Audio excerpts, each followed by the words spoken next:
Own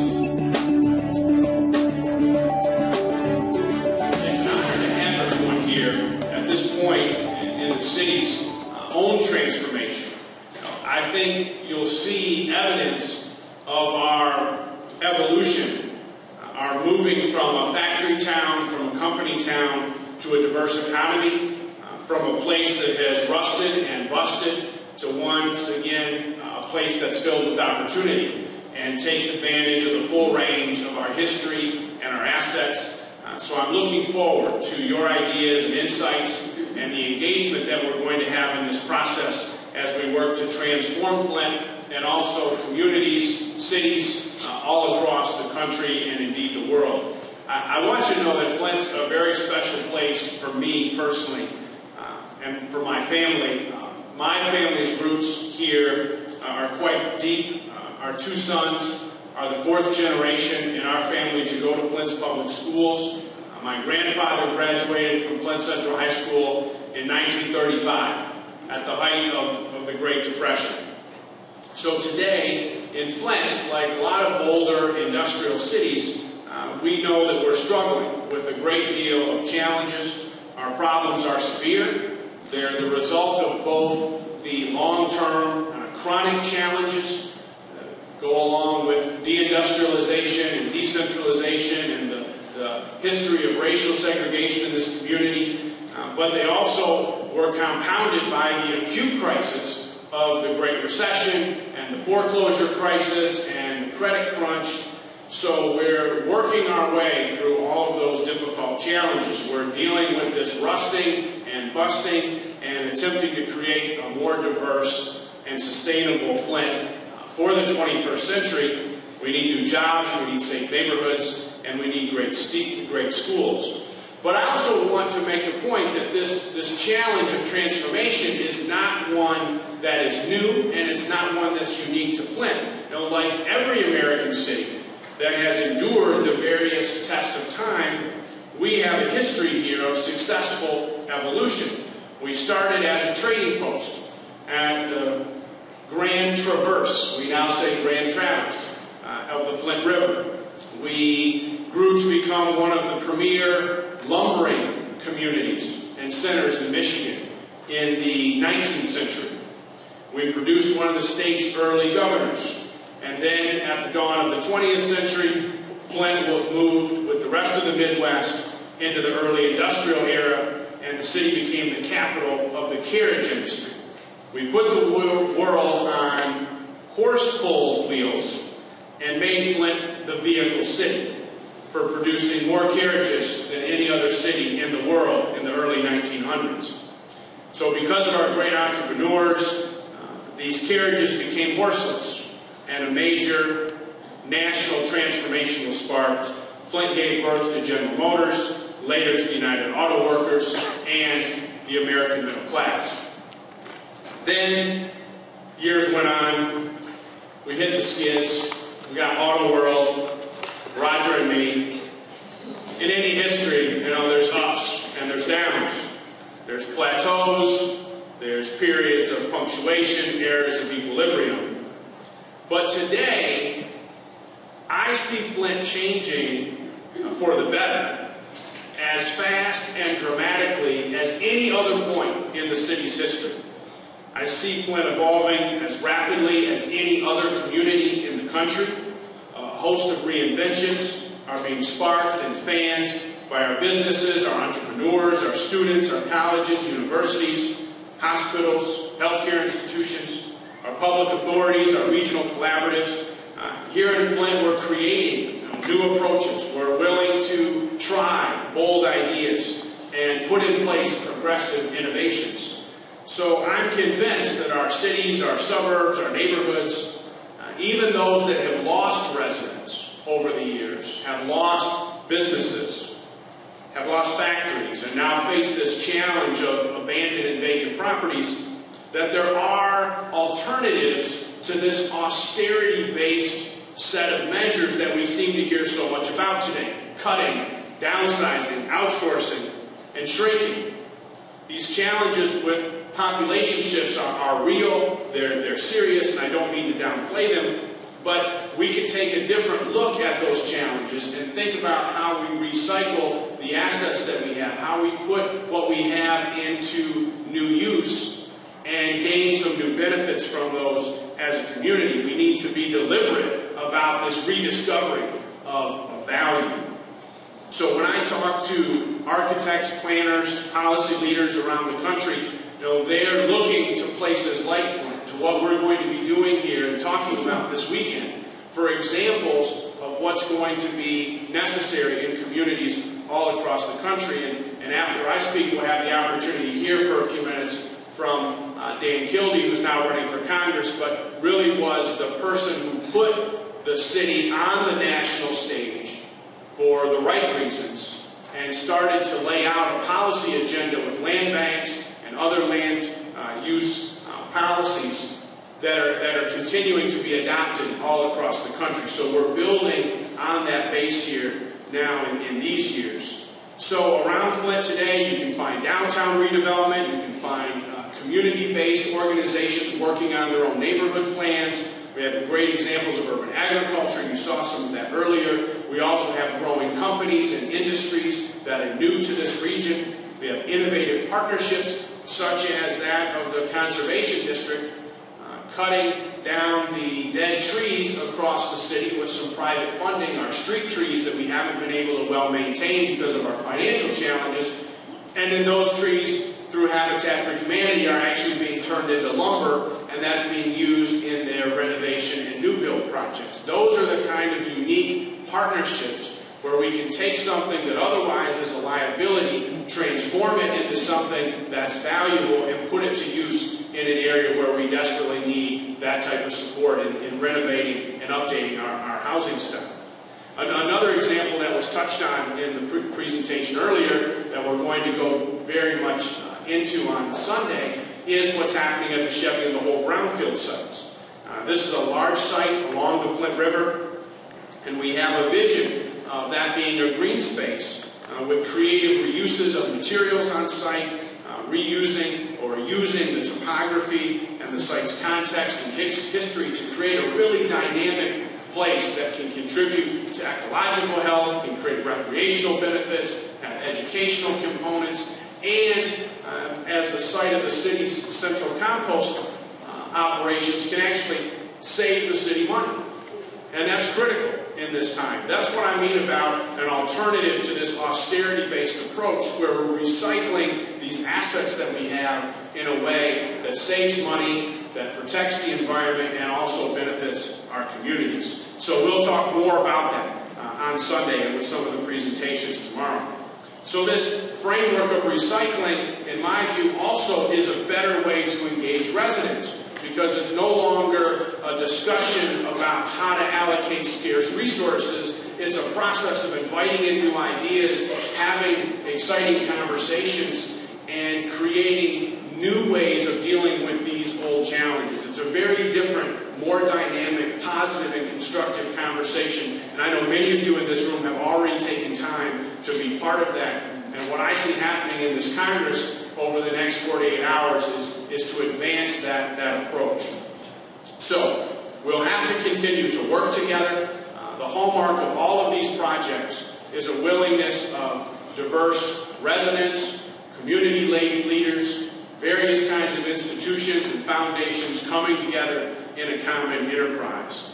And in the case of the city, we're trying to do that with our comprehensive master plan. Align our resources in a way that will allow us to move forward in a coordinated fashion for the benefit not just of one neighborhood or one part of town, but truly for the entire community and region. Now, the last thought I want to leave you with, I've probably gone on too long already, but this is my chance to share a couple insights with you all as we kick off this Congress, is we need to think differently about the land that we have within our city. We've been a place that was primarily filled with factories and a series of traditional city neighborhoods. And there's nothing wrong with either of those. We want to continue to have room in our community for both of those two things. They're vital for us. But history has really shown us that we can't be this one-size-fits-all community or one-size-fits-all economy. We have to truly embrace diversity and think creatively about how we bring more dense, urban, walkable neighborhoods and living environments into our city. How we also appropriately accept a lower density residential pattern that's more common in suburban areas. How we create more green space along our lakes and along our river that we encroached on when the city boomed and was frankly never a good place for some of those investments. So we want a place that somehow brings together, the urban, the suburban, the rural, the natural, and creates a dynamic community that has a variety of benefits and a variety of value propositions for different families and businesses and students and colleges. And I think we can do this in a way that will be successful and will lead to some greater prosperity. It'll help us address these long-standing challenges around racial segregation and economic inequality. It's definitely not going to be easy. It's easy to talk about it. It's a lot harder to do it. But when I look out at everyone assembled here today, I know that there's a great deal of interest in this enterprise, and that if we stick together and work through this, then we'll be able to do some truly remarkable work here in the city of Flint, and we'll also be able to be part of some great national and international dialogues about how we create more sustainable communities here in this 21st century that really serve communities and really serve a diversity of residents and needs really for the benefit of all. So I thank you all again for your engagement.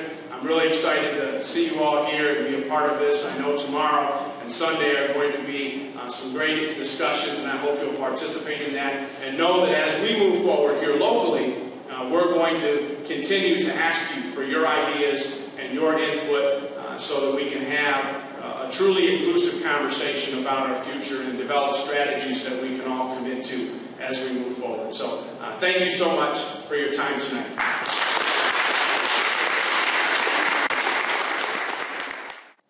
Well, thank you, Jerome, and thank you all for just giving me a few minutes. And there is a bit of irony in that this is the Congress for Urban Transformation, and I'm running for Congress to promote urban transformation.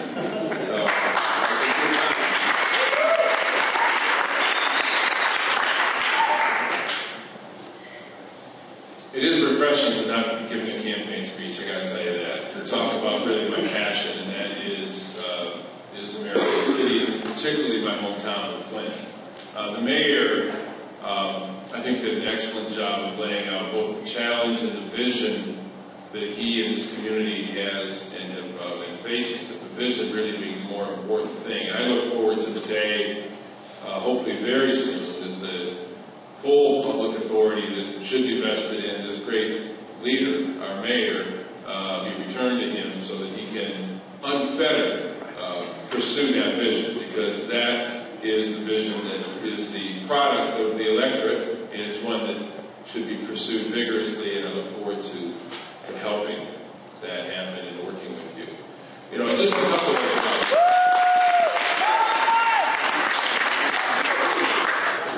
Just a couple of thoughts. Places like Flint, this audience represents folks I know from lots of different places, but in many ways Flint is a placeholder for many communities across the country that have experienced all sorts of challenges in the wake of the globalization of our industries and the loss of manufacturing jobs in particular, and the loss of population that goes along with that. I mean, Flint is a community that once had 197,000 people, and now it's around 100,000. The difficulty that we face in these communities, and I know particularly in this community, is that we don't have the allies we ought to have in repositioning this city for its future. I mean, we certainly don't, in many ways, in state and federal government, have a system that recognizes that cities are unique landforms, and all land use is not equal. Cities play a critical and important role in the competitiveness of our nation, but in the productivity and the creativity of our society. Look at the history of the planet, the world's greatest ideas, the world's biggest ideas, the world's most creative and productive notions were born in the cities of the world. So we cannot have systems of government, as we have here in this country, that assume that a city can be born, live, and then die, and then we all sort of move on to some other place for the next great wave of ingenuity and innovation. You know, I'm not one that advocates that the Europeans have got everything right and we've got everything wrong, but there are certain important lessons that we can learn from looking at our friends on the other side of the ocean. And one very critical difference is the notion in many European places that cities have more than one life cycle to them.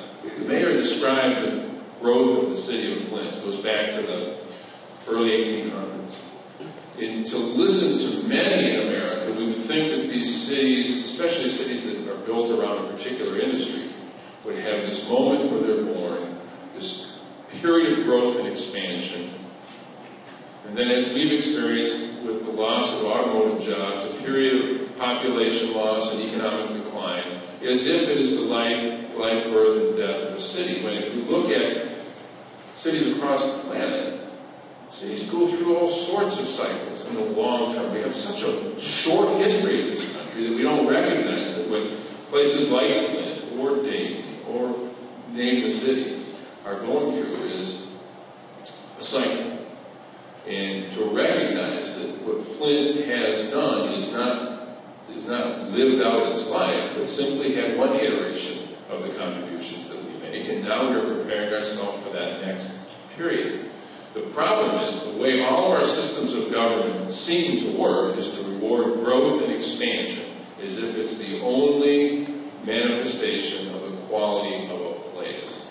We need to set that aside and realize that we have to continually invest in America's cities, and particularly in cities like Flint that have so much to offer. The tough thing, of course, and this goes to this challenge that you are here to address, is how do we make that transition from a city that was a booming city through this period of challenge and decline to the next era of growth without having to sacrifice a long period in the lives of the people who continue to live in this place. We can't sacrifice, we can't set aside or essentially sentence the current population to a long waiting period until the next period of expansion occurs. We have to focus our attention on how we use the land that we have in ways that is productive, that are productive, but that don't require that every square foot of land in the city be productive in the sense that it has commercial value. We need to understand that land has value in ways that are not measurable in the transactional value of that land at the point of sale to some third party. The aesthetic value of land, the way it looks, the way it feels, the way that whether it is beautiful or not, is something that we really need to pay attention to.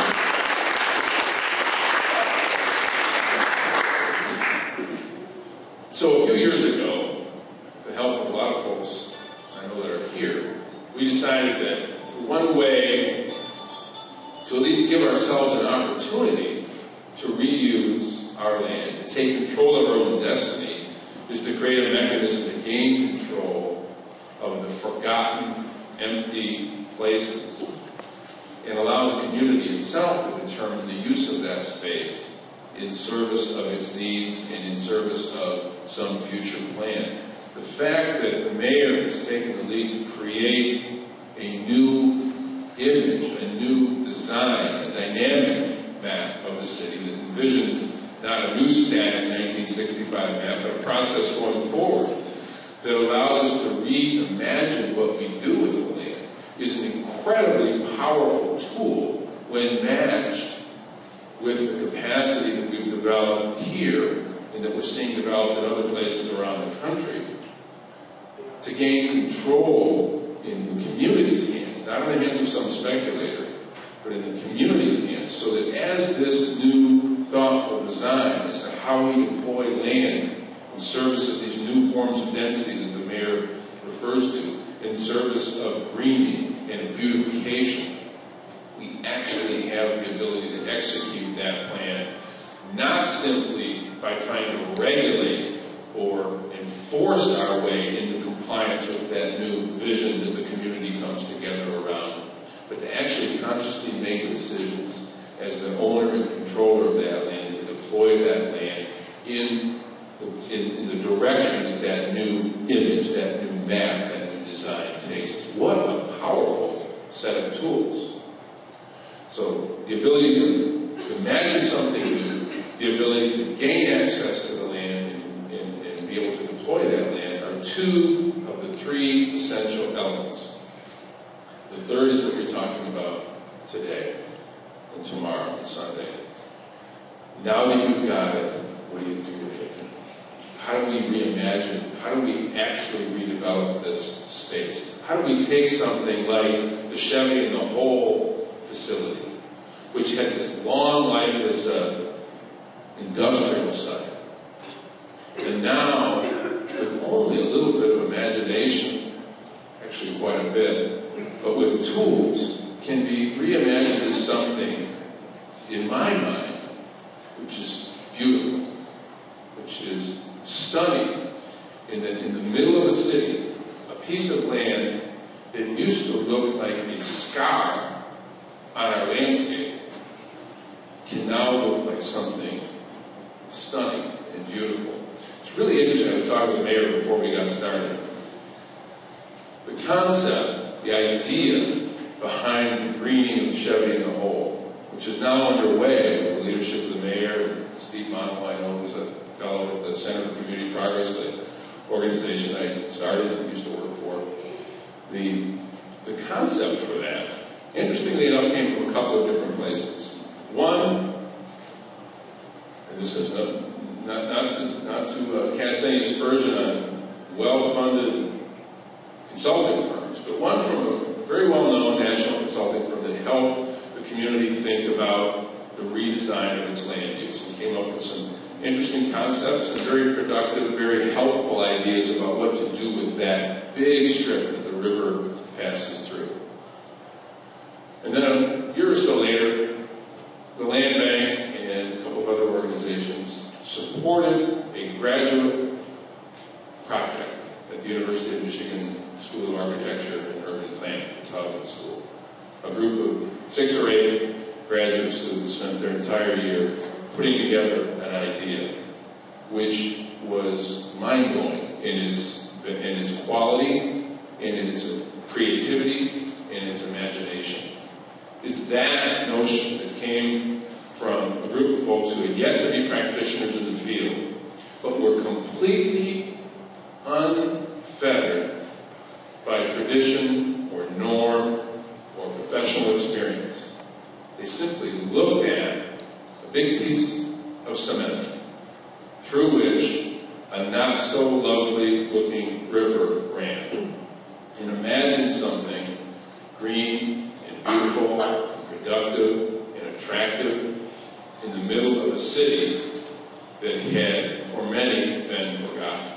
That is the kind of creativity and willingness to think differently about land that once was developed for a particular purpose, but may have a different purpose going forward. It was that notion that inspired some of us working to help redevelop our own community, to take that and rethink the use of old abandoned buildings. The Durant Hotel, some of you are familiar with this building. I'll close with this notion. This is the challenge that we all face. The Durant was named for the person who founded General Motors. It opened in 1920. It was a celebration of Flint's ascendancy as the birthplace of the automotive industry, and served as sort of a symbol of our ascension in the American economy. Until 1973, when it closed. And in its second life, it became a symbol again. It became a symbol that we were no longer the city that we used to be. poetically in 1973 about the beginning of the decline of the American auto industry. It became a symbol of abandonment, of disinvestment, of decline, the building Dayne for the auto industry, which in many ways is no longer present in our community. It became this big, ugly reminder.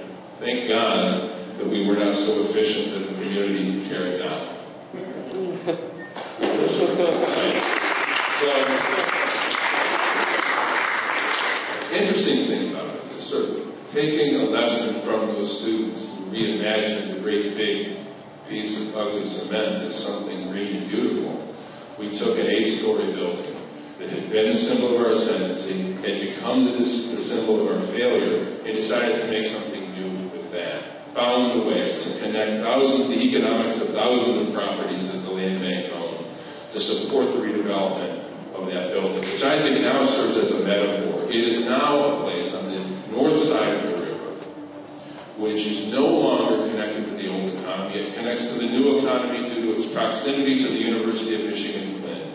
And it's a place in which people of different ages, different race, different culture, different backgrounds live together under one roof. That can be the new metaphor, the new symbol. The third life of the Grand Hotel is the third life, the next life of the city of Flint, the mayor and others have imagined. We have to be willing to think beyond the norms, to think beyond our own authority, to think beyond traditional ideas, to reinvest in these places, and have the belief that if we do so, people will indeed come. I'm committed that they are. What you're going to study over the next couple of days are the ways to make that happen. Very powerful ideas. And I encourage you, yourself, your friends, and others to be here over the next few days. Take the lessons that you learned back home to your neighborhoods in Flint and back home to your communities across the country. I'm proud that you're here. I love my hometown. I always like to welcome people here, and I thank you for the opportunity to do that. Thank you. Come to the monthly Neighborhood Roundtable meeting. Residents from all over Flint convene the third Friday of each month at 12 o'clock noon at the G. Cart Building. That's the Genesee County Community Action Resource Department, 601 North Saginaw Street, Flint, Michigan.